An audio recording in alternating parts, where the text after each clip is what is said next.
Amang Diyos na pinakamakapangyarihan sa lahat, na sa isang salita, nilalang ang mundo at patuloy na nangungusap sa sangkatauhan. Taos-puso ang aming pasasalamat, kaming mga naglilingkod sa bayan bilang online media broadcasters, mga mobile journalists at 10 ng aming mga kapatid sa pamamahayag. Pinupuri ka namin sa ipinagkaloob na malikhaing talino, kaalamang teknikal at kakayahang panaigin po ang katotohanan. Magtaglay po sana kami ng karunungan, matibay na integridad, malawak na pananaw at makatarungang mga desisyon sa aming mga tungkulin. Naway magsilbi po kaming tinig ng mga mahihina at hamon sa mga makapangyarihan, tagapaghatid ng kaalaman at kaliwanagan sa mga nagugulumihanan. Tulungan niyo po kami na magampanan ang aming mga propesyon sa pinakamataas na antas, lalo't higit sa panahon ng kasalatan, kakulangan ng oras at matinding kompetisyon. Patatagin niyo po kami laban sa mga tukso na sumang-ayon sa kung ano ang nakararami, maghaka-haka, makisama sa mali at ang magmadali. Tulungan niyo po kami, ang mga manonood, mga mambabasa at mga taga-suporta na magampanan ng aming mga papel ng may talino at pangunawa ng ang katotohanan at kagandahan po ang manaig sa online media. Iniaalay po namin ang panalangin ito sa ngalan ni Jesus na tagapaghatid ng magandang balita, naghayag ng kanyang katotohanan at nag-alay ng kanyang sarili sa sanlibutan. Amen.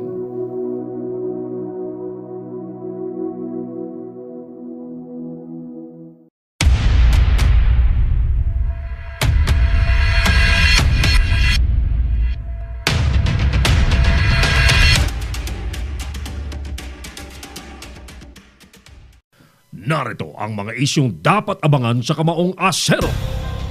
Malacanang ikinatuwa ang maliwalas na 2019 elections. Matapos man ang halalan, hindi pa tapos ang laban ayon kay VP Robredo. Pagkatalo naman sa senatorial race, tanggap na ni Hilbay, Tanyada at Gotok. Lahat ng transmission inaasahang matatanggap na ng PPCRV ngayong araw. Pagkatalo naman sa mayoralty race ng biyoda ni Congressman Batocabe, tanggap na ng pamilya. Libo-libong boto ni Isko, pinagtataka daw ni Erap sa labanan ng pagka-alkalde sa Maynila. Sa Taguig City, dating DFA Secretary Cayetano na iproklama na rin. COMELEC na iproklama na sina Joy Belmonte at Gian Soto bilang Mayor at Vice Mayor sa Quezon City. Sa probinsya ng Camarines Sur, kapatid ni Congressman Andaya, tinambakan ni Congressman Villafuerte sa congressional race sa kanilang probinsya. Retired General, pinutol ang 3 dekadang paghahari ng malaking political dynasty sa Iloilo. Bahay naman ng nanalong Vice Mayor, sinalakay ng mga armadong grupo. Sa Masbate, landslide win ang pamilya ko sa iba't ibang posisyon. At sa kakaibang balita, sa San Isidro, Leyte, 1 vote lang ang inilamang ng nanalong bagong mayor.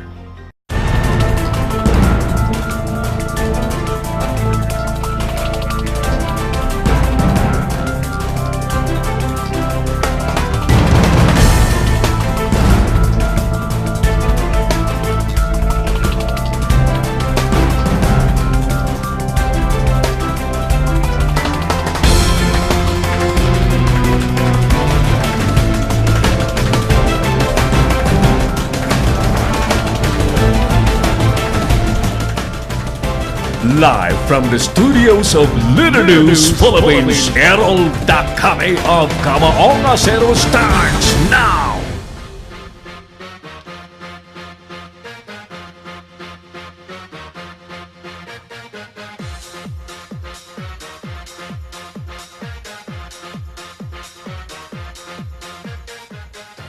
Mas malala ba o hindi ang mga panlalamang sa katatapos pong eleksyon kumpara noong eleksyon taong 2016? Magandang hapon po sa inyong lahat. Ako na po ito si Errol Dacame. Welcome sa pandaigdigang broadcast ng Kamaong Asero sa Leader News Philippines. At sa bayan pong napapanood sa Pinoy Extreme Channel.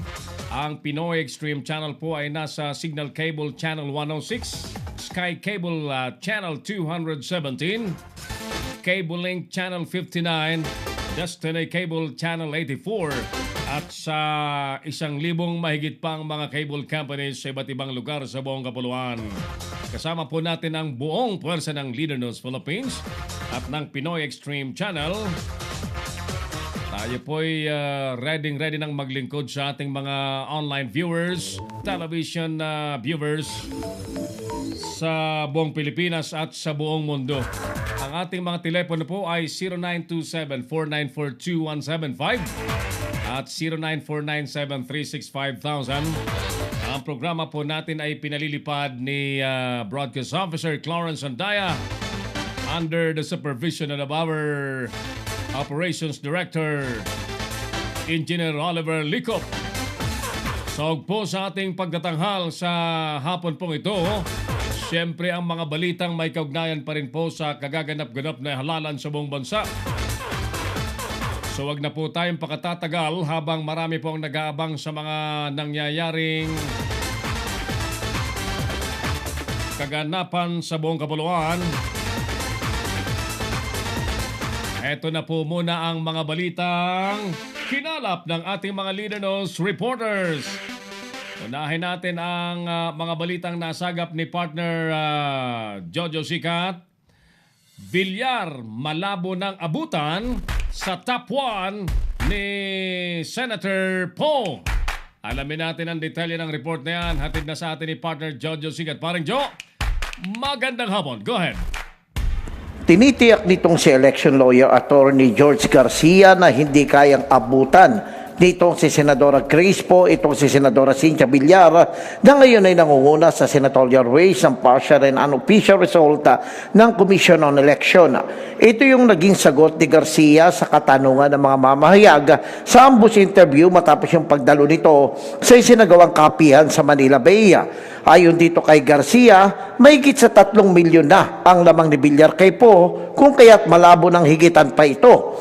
Paliwanag ni Atty. Garcia, mahigit sa 2 milyong boto na lamang ang inaantay na magagaling sa Bangsamoro Autonomous Region kung kaya't kahit na lahat ng ito ay pabor pa kay Poe, hindi na rin kayang abutan sa top number 1 itong si Villar. Ayon dito kay Atty. Garcia, Senator po, may pag-asa pang maglapunan. Based Sa trend po na nakikita natin,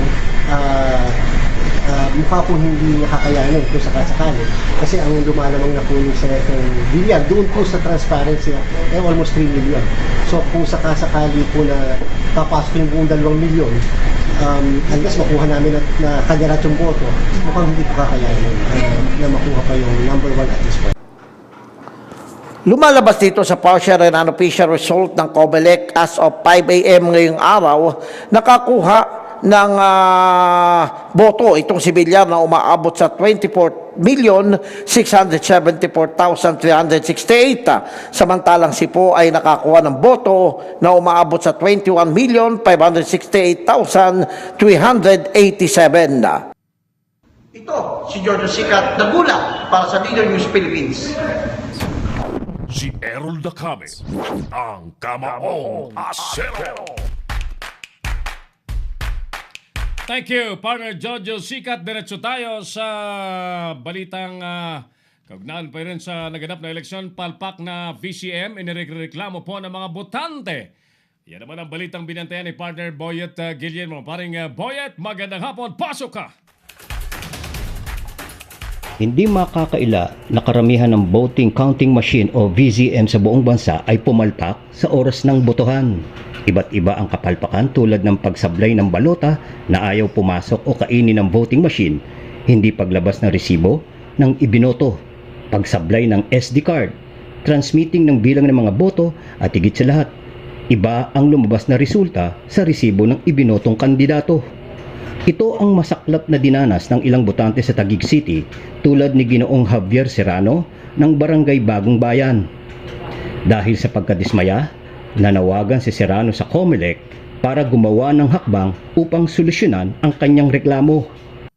Then ang lumabas sa resibo, Nasa kanila yung ano. yung Congressman Sirapika, Mayor Sirapika, saka Vice Mayor Sirapika. Then ang councilor na Sirapika hindi lumabas. Ang lumabas, councilor ni Paano nangyari yun? Ano hong ibig niyong sabihin? Ang binoto po ninyo ay yung... straight Sirapika. Tapos ano ho ang lumabas sa resibo? Yung tatlo, si Congressman Sirapika, si Mayor Sirapika, Vice Mayor Ñeñas. Then sa councilor na iba. Oo. So ang inaapila ninyo, yung sa konselor nagbago. Ano ho nangyari sa konselor? Yun nga po hindi ko alam. Oo, paano po? Pumasok yung... Pakikipaliwanag ho yung pangyayari. Ano ho ba ginawa niyong boto doon sa mga konselor? Straight ako. Straight ano ho? Sirapika. Oh, okay. Sirapika. Tapos nung sa resibo, nung tiningnan yung resibo, ano ho lumabas? Councilor ni Cayetano lahat. Lahat. Hindi naman nagkakalayo ang reklamo ni Ginang Maria Telma Apable ng nasabi ding barangay. Ang ibinuto ko kasi, sabi nung ayusin mo yung pagbilog. Ang ibinuto ko, si Rapita, diba tayo?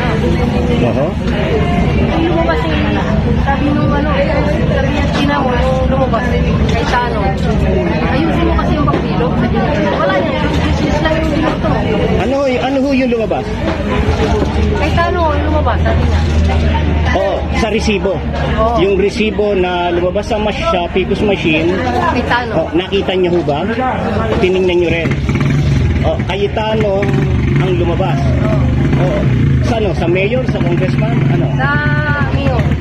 sa mayor. Pero Ang binuto ko naman yung si Rapita oo. Ang precinct count optical scan o Picos machine ay nilikha ng batas sa ilalim ng Republic Act No. 8436 na nagtatalaga sa Commission ng Eleksyon na maglunsad ng automated election system kung saan ginastusan ng milyong-milyong piso ang mga Picos machine. Ako, si Boyd Guillermo, nag-uulat, Leader News, Philippines. Si Errol Dacame, ang Kamaong Asero.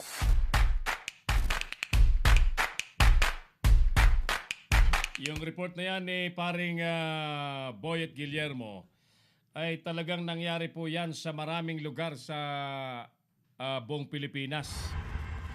Tama yung report na yan at napakaraming kapalpakan nangyari. Pero sa tingin ko naman naayos ng mga may obligasyon mag-ayos. Otherwise, siguradong marami pong kandidato ang magrereklamo na maapektuhan ng kapalpakan. Pero ang nahalata po namin, mas maraming kapalpakan ngayon kaysa nung nagdaang eleksyon 2016. Lakasan mo nga, Klo, ng konti yung microphone ko, parang humina ulit. Humina. Ayan. Hello. Yan. Ayan. Nanonood pati sa atin si paring Tommy Abili ng Biguas Radio Station sa Puerto Princesa sa Palawan at si Manoy Ginbert Brucales. I think si Manoy Ginbert ay nasa TV, si Manoy Ginbert. Thank you for watching our show, Manoy Ginbert. Sabi ni Sunny Diaz, lamang talaga yung pambabalahura ng mga ngunit sadyang di nila kinaya yung dami at mas maraming ibig ay pagbabago. Pero kung si Panochan, President, sigurado wala ni isang maiiwan. Yan. So, sa 8, yan. 8 tayo daw. So, pasensya na po sa mga nagmimerienda. Sunny Diaz. Tagasan ba ito si Sunny Diaz? Ulitin natin yung ating survey question. Sa inyo bang palagay, mas lamang ba o hindi ang mas marami o mas malala ba ang mga panlalamang o hindi sa katatapos pong halalan kung ikukumpara ho sa eleksyon ng 2016. Yan po ang ating survey question. Sali po kayo sa ating palatuntunan. Ang ating telepono po ay 0927-494-2175 at 0949-736-5000. Pero pinaka-the best po, huwag niyong kaligtang i-like, mag-comment, i-follow at i-share po ang ating FB page ng Leader ng Philippines. At especially itong ating live video ng Kamaong Asero. Yan. Mas malala ba o hindi ang mga panlalamang sa katatapos na eleksyon kumpara noong 2016? Ano po sa inyong palagay mga suki? Musta na sir? Dito grabe ang pamimili ng boto lantaran. Ay nako paring Tommy. Kahit saan ang bilihan po ng boto talagang hindi napigilan ang mga dapat pumigil. Maliban po sa ilang lugar, tulad ng binantayan namin sa Masinloc, Zambales, binantayan namin. Hindi nakapambili yung mga nais manlamang doon eh. Ganun talaga eh. Yung malaking tulong talaga ng mga nasa media para magbantay ng mga namimili at nagbebenta. Ang problema kasi rito natin sa ating bansa, there are willing buyers and willing sellers. Ayan. Kaya nakukonsummate ang vote buying. So, matotal niyan, sa hirap pa rin po ng buhay. Angeline! Hi, Angeline! Capital of vote buying is Palawan, sabi ni paring Tommy Abili, yung station manager po ng Bigwas radio station. 97.9. Yan, sa Palawan. PJ Cabrera is watching us. RevGov ang kailangan. Tama ka, paring Tommy. RevGov. Ang problema, yung mga nanalo na, baka haharangan tayo. May kikwento ko sa iyo, paring Tommy, ano? Dapat, noong bago maghalalan, may RevGov movement na. At yung isang venue ay dyan sa Maynila. Ang problema, sinabotahe pala ng alkalde ng Maynila. Ayan. Sino bang alkalde ng Maynila? May kilalang kilala po ng lahat. Walang iba kundi ang dating Pangulo, Joseph Ejercito Erap Estrada. Akalain niyo mga suki, binigyan po ng permit para makapag prayer rally yung grupong Hukbong Federal ng Kilusang Pagbabago at iba't iba pang grupo na nagsanib puwersa para sa activity nyo noong May 9 to 10. Akalain nyo, yung request ng grupo ay isinumite 1 week before or super earlier than the applied schedule. Inirelease po ni ERAP yung permit gabi na ng Petsa 9. Nung nag-construct na, nagtatayo na po ng entablado yung grupo, pinigilan ng bata ni ERAP sapagkat may blessing daw ng mga bagong bomberong bili ni ERAP. At yung espasyo na inaplayan po ng grupo, pinaradahan na ng mga bombero ni ERAP at doon nag-blessing. At hindi na pinayagan na tumunog ang sound system, hindi na pinayagan na nabuo, na-assemble po yung entablado. So nagsiuwian kasi ayaw namang makipag-away kay ERAP yung ating mga kasama, nanalangin. Alam niyo po bang panalangin? Sabi ng mga kasama natin, darating din ang May 13. Darating din ang May 13. Masisingil ng mga taga Maynila ang ginawa ni ERAP na pananabotahe sa magpe-prayer rally sana noong 9 and 10 May. Ayan. Na naglalayon sana ang simulan ang panawagan sa malawakang pagkakaisa ng taong bayan para isulong po ang revolutionary government, sapagkat talagang nakikita po natin na ang mga mananalo pa rin po ay ang mga political dynasties, mga kandidato at mga nakaupo na talagang bat-bat na po ng kaso ng korupsyon sa ombudsman, sa Sandigan Bayan, sa korte. At marami po dyan na nasa listahan po ng narco list ng Malacanang. Lalayo pa tayo, di ba? Marami. Nanalo! Yung mga nasa listahan ng yung mga kasama pong politiko sa narco list, most of them nanalo pa rin. Ayan. So, kailangan po nating bandayan. Bedi Castelo. Kumusta ka na, Beds? Mas malala dito sa Bicol, bilihan pa rin ang boto ang nangyari. Naniniwala ako dyan. Yan. Kasi talagang talamak na talamak ang bilihan po ng boto. Angeline, sabi niya, hello sir, nanonood po kami ni Sir Tommy Abile. More power to your program. God bless po. Thank you, Angeline.